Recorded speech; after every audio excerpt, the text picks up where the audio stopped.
प्यारे बच्चों, कैसे हैं आप सब। आशा करते हैं सभी बहुत अच्छे होंगे और बहुत अच्छे से पढ़ाई कर रहे होंगे। तो हमारा परीक्षा बहुत ज़्यादा सामने आ चुका है।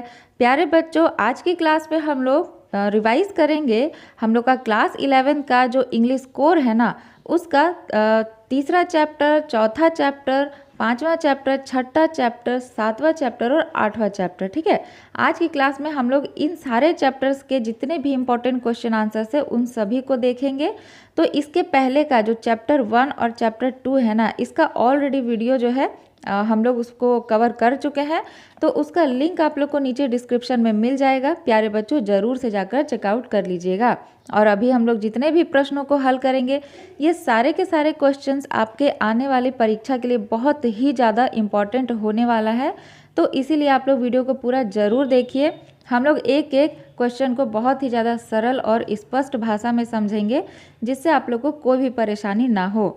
तो वीडियो को पूरा ज़रूर देखिए, चैनल को सब्सक्राइब ज़रूर करिए, ताकि इस तरह के जितने भी इम्पोर्टेंट वीडियोस है वो सारे के सारे आप तक पहुंचते रहें। और किसी तरह का कोई भी डाउट रहे तो आप लोग कमेंट बॉक्स में ज़रूर पूछिएगा, आप लोग को तुरंत आंसर किया जाएगा। तो भगवान का नाम लेकर आरंभ करते हैं। मेरे साथ बोलिए राधे राधे। तो थर्ड चैप्टर, जिसका नाम है discovering truth the saga continuous, ठीक है, और इसके लेखक का नाम है A.R. विलियम्स। तो इस चैप्टर से हमारा सबसे पहला प्रश्न है, who is the author of discovering truth the saga continuous. इस कहानी के जो ऑथर है, ऑथर का नाम क्या है? तो इसका करेक्ट आंसर हो जाएगा ऑप्शन ए, A.R. विलियम्स। ठीक है, चलिए नेक्स्ट क्वेश्चन देखते हैं। क्वेश्चन नंबर 2 है, हु वाज टूट। जो टूट है ना, वो कौन था? ठीक है, तो इसका आंसर हो जाएगा the boy king of Egypt. मतलब इजिप्ट का एक किंग था, ठीक है, जो कि एक टीनेजर था, मतलब बहुत कम उम्र में वो राजा बन गया था, उसी का नाम टूट था। तो ऑप्शन ए हो जाएगा करेक्ट आंसर। नेक्स्ट क्वेश्चन देखते हैं। क्वेश्चन नंबर 3 है, हु वाज टूटन खामून। ठीक है, ये जो टूट था ना, ये इसका निक नेम था, टूटन खामून इसका पूरा नाम था। ठीक है, तो टूटन खामून कौन था? तो हम लोग अभी ऊपर वाले क्वेश्चन में देखें, वो एक इजिप्शियन किंग था। तो ऑप्शन सी हो जाएगा करेक्ट आंसर। नेक्स्ट क्वेश्चन देखते हैं। क्वेश्चन नंबर 4 है, what was the original name of टूट। टूट का जो ओरिजिनल नेम है, ठीक है, वो क्या था? तो उसका ओरिजिनल नेम था टूटन खातेन। ठीक है, तो ऑप्शन ए जो है हो जाएगा हम लोग का करेक्ट आंसर। चलिए नेक्स्ट क्वेश्चन देखते हैं। प्यारे बच्चों, क्वेश्चन नंबर 5 है, द टूम ऑफ टूट वाज डिस्कवर्ड बाय डैश। मतलब उसका जो टूम था ना, उसका जो कब्र था, ठीक है, उसको कब किसके द्वारा खोजा गया था? तो इसका आंसर हो जाएगा हॉवर्ड कार्टर के द्वारा, यानी कि ऑप्शन बी। नेक्स्ट क्वेश्चन देखते हैं। क्वेश्चन नंबर 6 है, व्हेन वाज टूट्स टूम डिस्कवर्ड। टूट के टुम्ब को, ठीक है, यानी कि उसके कब्र को कब खोजा गया था? तो 1922 ईस्वी में खोजा गया था। तो ऑप्शन ए हो जाएगा करेक्ट आंसर। नेक्स्ट देखते हैं। क्वेश्चन नंबर 7 है, व्हेन डिड टूट डाई। जो टूट था, ठीक है, किंग टूट था, वो कब मरा था? उसका मृत्यु कब हुआ था? तो जब वो टीनेजर था। टीनेजर यानी कि वो उस समय बहुत ही कम उम्र का था, लगभग 15-16 साल का या 18-19 साल का रहा होगा। ठीक है, तो ऑप्शन सी हो जाएगा correct answer, when he was a teenager. चलिए नेक्स्ट देखते हैं। क्वेश्चन नंबर 8 है, when was Toots body taken out of the टूम for CT scan. मतलब उसका जो बॉडी है, ठीक है, उसको सीटी स्कैन के लिए कब ले जाया गया? तो इसका आंसर हो जाएगा 80 सालों के बाद, यानी कि ऑप्शन डी। चलिए नेक्स्ट क्वेश्चन देखते हैं। क्वेश्चन नंबर 9 है, वेयर इज किंग टूट्स टूम। ये जो किंग टूट था, इसका टूम कहाँ पे था? ठीक है, तो इसका आंसर हो जाएगा in an ancient Egyptian symmetry, यानी कि इजिप्शियन कब्रिस्तान जो होता है वहाँ पे इसका टूम को खोजा गया था। ठीक है, तो ऑप्शन ए हो जाएगा करेक्ट आंसर। नेक्स्ट देखते हैं। क्वेश्चन नंबर 10 है, how is the ancient Egyptian cemetery known as. मतलब ये जो प्राचीन जो कब्रिस्तान होता था इजिप्ट का, ठीक है, मिस्र का, तो उसको कैसे जाना जाता था, किस नाम से जाना जाता था? तो उसको कहा जाता था वैली ऑफ द किंग्स। ठीक है, तो ऑप्शन बी हो जाएगा करेक्ट आंसर। चलिए नेक्स्ट क्वेश्चन देखते हैं। अब हम लोग देखेंगे चैप्टर नंबर 4 से इम्पॉर्टेंट क्वेश्चंस। इसका नाम है लैंडस्केप ऑफ द सोल, और इसके जो लेखक है, लेखक का नाम है नैथली ट्रोविरॉय। ठीक है, चलिए अब हम लोग एक एक करके क्वेश्चंस देखते हैं। क्वेश्चन नंबर 1 है, who is the author of landscape of the soul. इस कहानी के ऑथर का नाम क्या है? तो इसका करेक्ट आंसर हो जाएगा नैथली ट्रोविरॉय। ठीक है, यानी कि ऑप्शन 4। नेक्स्ट देखते हैं, क्वेश्चन नंबर 2 है, who created the rock garden of Chandigarh. Chandigarh का जो रॉक गार्डन है उसको कौन क्रिएट किया है, तो इसका नाम हो जाएगा नेक चंद, ठीक है, ऑप्शन 3 हो जाएगा करेक्ट आंसर। नेक्स्ट क्वेश्चन है, question number 3, the concept of art brute in 1940s was muted by, ठीक है, इसमें कहा जा रहा है कि ये जो आर्ट ब्रूट का जो कॉन्सेप्ट है, ठीक है, 1940 में उस समय पे इसको कौन लाया था, तो इसका आंसर हो जाएगा जीन ड्यूबफेट, ठीक है, तो ऑप्शन 2 हो जाएगा करेक्ट आंसर। मतलब आर्ट ब्रूट का मतलब ये होता है कि पहले के समय में क्या होता था ना कि जो आर्टिस्ट डिग्री लिया हुआ रहता था ना, जो पेंटर या जो आर्टिस्ट लोग होता था, वही लोग को रियल मायने में आर्टिस्ट माना जाता था, ठीक है। लेकिन ऐसा भी तो हो सकता है कि ऐसे बहुत सारे आर्टिस्ट हैं जो बहुत अच्छा आर्ट करते हैं, बहुत अच्छा पेंट करते हैं, लेकिन वो लोग पैसों की वजह से डिग्री नहीं ले पाए, है ना। तो इसका मतलब ये थोड़ी है कि वो लोग अच्छा आर्ट नहीं करते हैं। तो यही आर्ट ब्रूट का मतलब यही था कि जो आउटसाइडर आर्टिस्ट लोग थे, जिन लोग के पास कोई डिग्री नहीं था, वो लोग भी एक सही मायने में आर्टिस्ट कहलाने लायक है, ठीक है। तो यही हो जाएगा इसका मतलब। तो इसका करेक्ट आंसर हो जाएगा ऑप्शन 2। नेक्स्ट देखते हैं, क्वेश्चन नंबर 4 है, a classical Chinese landscape is not mean to reproduce. अब देखिए इसमें कहा जा रहा है कि जो चाइनीज़ पेंटिंग होता है ना, क्लासिकल चाइनीज़ पेंटिंग यानी कि जो पुराना प्राचीन काल का जो परंपरागत चाइनीज़ पेंटिंग सब होता है, ठीक है, उसमें जो भी सीनरी बनाया जाता है ना, जो भी ड्राइंग बनाया जाता है, उसका मतलब एक एक्चुअल व्यू नहीं होता है। अब इसका अर्थ क्या है, तो इसमें कहा जा रहा है कि जब पेंटर पेंटिंग बनाता है, ठीक है, चाइनीज़ पेंटिंग को, तो वो उसमें कुछ ऐसा ड्रॉ करेगा ना कि आपको कभी लगेगा कि वो बादल है, कभी लगेगा वो झरना है, कभी लगेगा कि नहीं वो पेड़ है। मतलब हर पर्सन के नज़रिए से वो अलग अलग व्यू उसमें दिखेगा, ठीक है। तो इसीलिए कोई एक्चुअल व्यू उसमें नहीं रहता है, आप लोग अपने इच्छा से जो भी उसमें देखना चाहेंगे वो आपको दिखेगा। तो ऑप्शन 1 हो जाएगा करेक्ट आंसर। नेक्स्ट देखते हैं, क्वेश्चन नंबर 5 है, Wu Daozi was a famous painter of. ये जो वू डाउजी था, ठीक है, ये फेमस पेंटर था कब का, 8th सेंचुरी का, यानी कि ऑप्शन 2 हो जाएगा करेक्ट आंसर। क्वेश्चन नंबर 6 है, वू डाउजी लिव्ड इन डैश, यानी कि वू डाउजी जो है वो कहाँ रहता था, किस समय का रहने वाला था, ठीक है, किस समय का था। तो इसका आंसर हो जाएगा 8th सेंचुरी का था वो, यानी कि 4 नंबर हो जाएगा आंसर। चलिए नेक्स्ट देखते हैं, क्वेश्चन नंबर 7 हो जाएगा, rock garden is created by dash. ये जो रॉक गार्डन है ये किसके द्वारा क्रिएट किया गया है, तो इसका आंसर हो जाएगा नेक चंद, तो ऑप्शन 1 करेक्ट होगा। नेक्स्ट देखते हैं, क्वेश्चन नंबर 8 है, Chinese and Asian art reflect the essence of inner dash, यानी कि जो चाइनीज और एशियन जो आर्ट होता है, ठीक है, इसमें क्या दिखाया जाता है, तो इसमें दिखाया जाता है स्पिरिचुअल लाइफ के बारे में। यानी कि हम लोग का जो पेंटिंग होता है इसमें ज़्यादातर जो है आध्यात्मिकता से जुड़ा हुआ रहता है, ठीक है, जीवन से आध्यात्म से जुड़ा हुआ रहता है। क्वेश्चन नंबर 9 है, where is a rock garden situated. Rock garden कहाँ है, तो ये है चंडीगढ़ में, तो ऑप्शन 3 हो जाएगा करेक्ट आंसर। क्वेश्चन नंबर 10 है, raw vision is a dash based magazine, ठीक है, ये कहाँ का बेस्ड मैगजीन है, तो ये हो जाएगा यूके का, तो ऑप्शन 1 हो जाएगा करेक्ट आंसर। नेक्स्ट क्वेश्चन देखते हैं, अब देखते हैं चैप्टर नंबर 5 के इंपॉर्टेंट क्वेश्चन आंसर्स को। चैप्टर नंबर 5 का नाम है the ailing planet the green moments role, ठीक है, और इसके लेखक का नाम है नानी पालकीवाला। तो इस चैप्टर से क्वेश्चन नंबर 1 है, the author of the story the ailing planet the green moment role is. इसके ऑथर का नाम क्या है, तो इसका करेक्ट आंसर हो जाएगा नानी पालकीवाला, यानी कि ऑप्शन 1। नेक्स्ट क्वेश्चन देखते हैं, क्वेश्चन नंबर 2 है, who said we have not inherited this earth from our forefathers, we have borrowed it from our children. इसमें कहा जा रहा है कि हम लोग को ये जो अर्थ है, ये जो पृथ्वी मैया है हम लोग की, ठीक है, ये हम लोग को विरासत में अपने पूर्वजों से नहीं मिली है, बल्कि इन्हें हम लोगों ने अपने बच्चों से उधार लिया है। अब ये तो स्टेटमेंट बड़ा ही अजीब लगता है। तो देखिए इसमें कहा जा रहा है ना कि अगर हम लोग ऐसा मान के चलेंगे कि ये जो धरती है ये हम लोग को अपने बच्चों से उधार दिया गया है, तभी तो हम लोग इसका अच्छा से रक्षा कर पाएंगे, और तभी तो फिर हम लोग आने वाली पीढ़ियों के लिए इस अर्थ को, इस धरती को बचा पाएंगे, है ना। तो यही इसका कहने का मतलब है। तो इसका करेक्ट आंसर हो जाएगा, ऐसा किसने कहा है, ठीक है, तो ऑप्शन 1 हो जाएगा करेक्ट आंसर, लेस्टर ब्राउन ने। नेक्स्ट क्वेश्चन देखते हैं, क्वेश्चन नंबर 3 है the world's ancient tropical forest is now eroding very fast at the rate of dash. मतलब यहाँ कहा जा रहा है कि जो सबसे बड़ा बड़ा जो उष्णकटिबंधीय वन है, ठीक है, ये बहुत तेज़ी से जो है इसका क्षति हो रहा है, बहुत तेज़ी से ये ख़त्म हो रहा है। और पर ईयर हर साल कितना ख़त्म हो जाता है, एक मिनट, पर ईयर लगभग 50 मिलियन जो है 50 मिलियन एकड़ जो ज़मीन है वो ख़त्म हो रहा है, वन ख़त्म हो रहा है, ठीक है। तो ऑप्शन 3 हो जाएगा करेक्ट आंसर। नेक्स्ट देखते हैं क्वेश्चन नंबर 4 है we have not inherited this earth from our forefathers, we have borrowed it from our children who said this. अब इसको थोड़ा सा अलग करके पूछा गया है कि ये कथन किसने कहा है, तो इसका आंसर हो जाएगा लेस्टर ब्राउन, यानी कि ऑप्शन 4।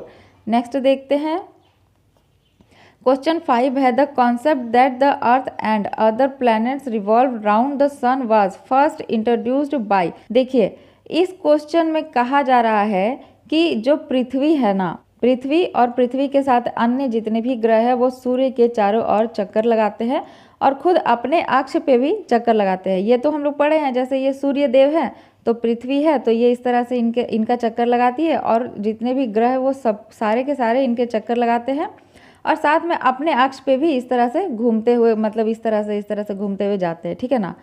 तो ये जो कॉन्सेप्ट है ये सर्वप्रथम किसने दिया था, ठीक है। अब यहाँ पे मतलब बहुत ध्यान से आप लोग समझिएगा कि ये जो स्टेटमेंट है, ये जो कॉन्सेप्ट है, ये सर्वप्रथम हमारे सनातन धर्म के ऋषि मुनियों ने, महर्षियों ने दिया था और ये हमारे सनातन धर्म के धर्म ग्रंथ में बहुत ही पहले से लिखा हुआ है, ठीक है।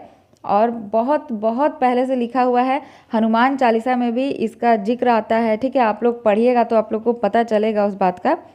लेकिन यहाँ पे क्या किया गया है, यहाँ पे एक नाम है कॉपरनिकस, ये एक साइंटिस्ट था शायद, ठीक है, विदेश का। तो ये अपना नाम इस कॉन्सेप्ट को ले लिया, लेकिन ये बिल्कुल ही गलत है। हमारे सनातन धर्म में इसका ज्ञान बहुत ही पहले से था, तो इस बात को आप लोग याद रखिएगा। इसलिए कहते हैं कि अपने धर्म को जानना बहुत ही ज़्यादा आवश्यक है। आप लोग पढ़िए, आप लोग को पता चलेगा कि हमारा धर्म, हमारा सनातन कितना महान है और कितना प्राचीन है, ठीक है। तो अब आप लोग को पता चल गया होगा कि ये बिल्कुल भी राइट नहीं होगा, ठीक है। चलिए अब हम लोग नेक्स्ट क्वेश्चन की तरफ चलते हैं। तो हमारा नेक्स्ट क्वेश्चन है question number 6 the concept of sustainable development was popularised in. मतलब ये जो डेवलपमेंट है इसको जब चलाया गया था, ठीक है, तो ये कब पॉपुलर हुआ था, तो इसका आंसर हो जाएगा 1987 को, तो ऑप्शन 2 हो जाएगा करेक्ट आंसर। क्वेश्चन नंबर 7 है the green movement started in dash. ये जो ग्रीन मूवमेंट है ये कब शुरू हुआ था, तो 1972 को शुरू हुआ था, तो ऑप्शन 1 हो जाएगा करेक्ट आंसर। क्वेश्चन नंबर 8 है the author has compare earth to a dash. Author जो है वो अर्थ को कैसे कंपेयर किए हैं, तो एक पेशेंट के रूप में कंपेयर किए हैं। मतलब हमारी पृथ्वी मैया जो है, हम लोग इतना ज़्यादा उन पे अत्याचार कर रहे हैं कि हमारी पृथ्वी मैया अब धीरे धीरे बीमार हो रही है, ठीक है, तो वो उनको एक पेशेंट के रूप में दिखा रहे हैं, तो ऑप्शन 1 हो जाएगा करेक्ट आंसर। क्वेश्चन नंबर 9 है green movement shifted the focus from mechanistic view to a holistic and ecological view. इसका आंसर हो जाएगा ऑप्शन 1। चलिए नेक्स्ट देखते हैं। क्वेश्चन नंबर 10 है the world's first nationwide green party was founded in. कहाँ पे इसको किया गया था, तो इसका आंसर हो जाएगा न्यूजीलैंड, यानी कि ऑप्शन 4। चलिए ये हो गया हमारा कंप्लीट। नेक्स्ट चैप्टर देखते हैं।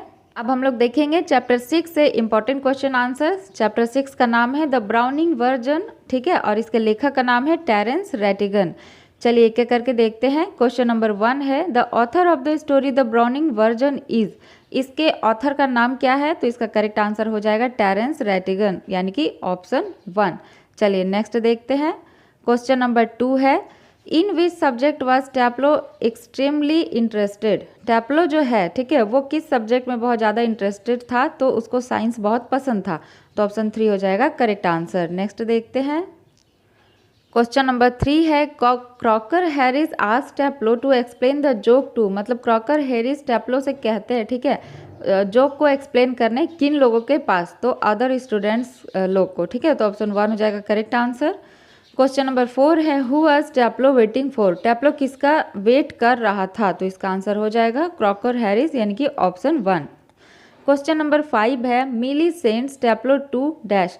जो मिली थी वो टेप्लो को कहाँ भेजती है, तो वो टेप्लो को केमिस्ट का दुकान में भेजती है, ठीक है, मतलब मेडिकल में भेजती है। तो ऑप्शन 4 हो जाएगा इसका करेक्ट आंसर। क्वेश्चन नंबर 6 देखते हैं। क्वेश्चन नंबर 6 है the letter has not yet arrive and Frank finds Taplow waiting, letter refers is. तो इसका आंसर क्या हो जाएगा, इसका आंसर हो जाएगा क्रॉकर हैरिस, यानी कि ऑप्शन 2। चलिए नेक्स्ट देखते हैं। क्वेश्चन नंबर 7 है टेप्लो डज नॉट लाइक द। टेप्लो क्या पसंद नहीं करता था, तो इसका आंसर हो जाएगा ऑप्शन 1 ग्रीक प्ले, ठीक है। क्वेश्चन नंबर 8 है Millie assures Taplow that she would take the blame for his. तो मिली जो है क्रॉकर हैरिस की वाइफ, वो टेप्लो को अश्योर करती है, संभावना देती है कि तुम थोड़ी देर के लिए मेडिकल जाओ और तुम्हारा नहीं होने का जो ब्लेम है वो हम ले लेंगे, ठीक है। तो इसका आंसर क्या हो जाएगा, नहीं होने का ब्लेम, यानी कि अब्सेंस। तो ऑप्शन 1 हो जाएगा करेक्ट आंसर। नेक्स्ट देखते हैं। क्वेश्चन नंबर 9 है the name of Crocker Harris wife was. तो क्रॉकर हैरिस की वाइफ का नाम क्या था, तो उसका नाम था मिली, यानी कि ऑप्शन 1। क्वेश्चन नंबर 10 है which book does Taplow have with him. Taplow के पास जो है कौन सा बुक था, तो उस बुक का नाम था एगामेम्नन, ठीक है। तो ऑप्शन 3 हो जाएगा करेक्ट आंसर। नेक्स्ट क्वेश्चन देखते हैं। प्यारे बच्चों, अब देखेंगे चैप्टर 7 का इम्पोर्टेंट क्वेश्चन आंसर्स। इस चैप्टर का नाम है द एडवेंचर और इसके लेखक का नाम है जयंत नार्लिकर, ठीक है। चलिए हम लोग एक एक करके देखते हैं। क्वेश्चन नंबर 1 है who is the author of the adventure. इस चैप्टर के ऑथर का नाम क्या है, तो इसका करेक्ट आंसर हो जाएगा जयंत नार्लिकर, ठीक है, ऑप्शन 2। क्वेश्चन नंबर 2 है Mumbai is formerly known as. इसमें कहा जा रहा है कि मुंबई का जो एक और नाम है वो क्या हो जाएगा, तो वो हो जाएगा, हम लोग सभी जानते हैं, बॉम्बे, ठीक है। तो ऑप्शन 1 हो जाएगा इसका जो फॉर्मल नेम है वो। क्वेश्चन नंबर 3 है the name professor Gaitonde son is. मतलब प्रोफेसर गायतोंडे का जो बेटा है उसका नाम क्या है, तो इसका आंसर हो जाएगा विनय गायतोंडे, यानी कि ऑप्शन 1। क्वेश्चन नंबर 4 है professor Rajendra Desh Pande was a dash. Rajendra Desh Pande जो है वो क्या है, तो वो एक फिजिस्ट है, ठीक है, यानी कि ऑप्शन 1 हो जाएगा करेक्ट आंसर। क्वेश्चन नंबर 5 है professor Gaitonde is surprise to find Bombay under dash. मतलब वो बॉम्बे जो है किसके अंडर में रूल कर रहा था, ये देखकर गायतोंडे जो है वो सरप्राइज्ड हो जाते हैं। तो इसका आंसर हो जाएगा ब्रिटिश शासन के अंडर रूल कर रहा था, ठीक है। तो ऑप्शन 1 हो जाएगा करेक्ट आंसर। नेक्स्ट देखते हैं। क्वेश्चन नंबर 6 है what is Gangadhar Pant Gaitonde a professor of. ये किसके प्रोफेसर थे, तो हिस्ट्री के। तो ऑप्शन 3 हो जाएगा करेक्ट आंसर।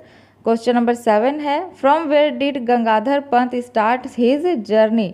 वो कहाँ से अपना जर्नी शुरू किए थे, तो इसका आंसर होगा पुणे, ठीक है। लेकिन ये जो है यहाँ पे मिस्टेक लिखा हुआ है, यहाँ पे हो जाएगा पुणे। तो ऑप्शन 3 पुणे हो जाएगा करेक्ट आंसर। नेक्स्ट देखते हैं। क्वेश्चन नंबर 8 है which one is the following is the which one in the following is the closest meaning of to give vent of. मतलब ये जो सेंटेंस है, ठीक है, इसका मतलब क्या है, तो इसका मतलब होता है एक्सप्रेस करना। तो इसका आंसर हो जाएगा टू एक्सप्रेस, ऑप्शन 1। नेक्स्ट देखते हैं। क्वेश्चन नंबर 9 है the closest meaning to the phrase to take issue with this with is, ठीक है। तो इस सेंटेंस का मतलब क्या हो जाएगा, क्लोजेस्ट मीनिंग जो है तो वो हो जाएगा टू डिसएग्री, ठीक है। इशू है यानी कि थोड़ा डिसएग्री है, तो ऑप्शन 3 हो जाएगा करेक्ट आंसर। नेक्स्ट देखते हैं। क्वेश्चन नंबर 10 है what is the full form of GMBR। इसका फुल फॉर्म क्या है, तो इसका फुल फॉर्म हो जाएगा ग्रेट बेंगलोर मेट्रोपॉलिटन रेलवे। तो ऑप्शन 3 हो जाएगा करेक्ट आंसर। चलिए नेक्स्ट देखते हैं। अब ये जो हमारा चैप्टर 8 है ये हमारा इस बुक का लास्ट चैप्टर है, ठीक है। इसके बाद इस बुक से हम लोग पोइट्री सेक्शन को कंप्लीट करेंगे। तो चलिए फटाफट से चैप्टर 8 के इम्पोर्टेंट क्वेश्चन आंसर्स को देख लेते हैं। तो इसके लेखक का नाम है निक मिडल्टन। तो इस चैप्टर से क्वेश्चन नंबर 1 है name of the author of the lesson silk road. इस कहानी के लेखक का नाम क्या है, तो आंसर हो जाएगा निक मिडल्टन, यानी कि ऑप्शन 2, ठीक है। आगे बढ़ते हैं। हमारा नेक्स्ट क्वेश्चन है question number 2 Kiang denotes a kind of. ये जो क्यांग है, ठीक है, ये क्या है, तो ये एक वाइल्ड एस है, मतलब जंगली जो गधा होता है ना, डोंकी, ठीक है, उसी का एक कोई प्रजाति होगा, उसे कहा जाता है क्यांग। तो ऑप्शन 3 हो जाएगा करेक्ट आंसर। क्वेश्चन नंबर 3 है होर is situated on the shore of. ये जो होर है, ठीक है, ये कहाँ पे स्थित है, तो ये हो जाएगा लेक मानसरोवर, यानी कि ऑप्शन 3। आगे बढ़ते हैं। क्वेश्चन नंबर 4 है Daniel and narrator were heading towards mount Kailash to complete the dash. मतलब ये लोग वहाँ क्यों गए थे, तो कोरा करने। कोरा का मतलब होता है परिक्रमा करने, ठीक है, चक्कर मतलब चक्कर जो हम लोग लगाते हैं ना, परिक्रमा करते हैं, उसी को कहा जाता है। तो ऑप्शन 3 हो जाएगा करेक्ट आंसर।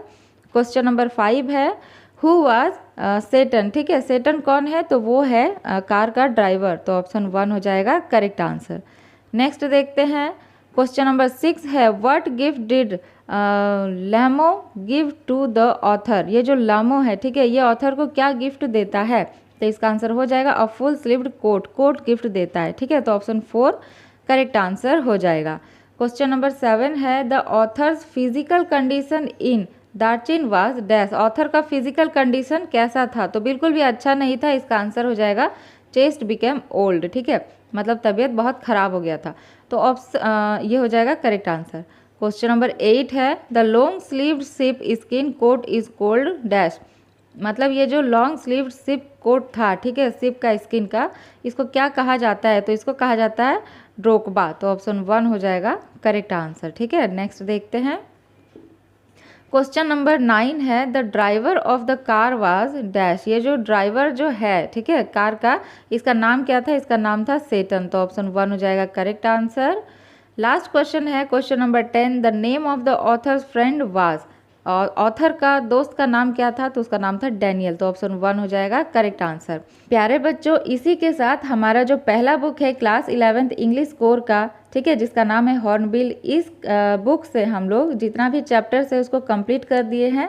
अब हम लोग का सिर्फ पोइट्री सेक्शन बाकी है। तो पोइट्री सेक्शन जो है, ठीक है ना, जो पोइट्री सेक्शन है इसको हम लोग नेक्स्ट वीडियो में कवर करेंगे सारे इंपॉर्टेंट क्वेश्चन आंसर्स के साथ। आप लोग कमेंट बॉक्स में आप लोग को किसी तरह का कोई डाउट रहे तो ज़रूर पूछिएगा। जल्दी मिलते हैं नेक्स्ट वीडियो में।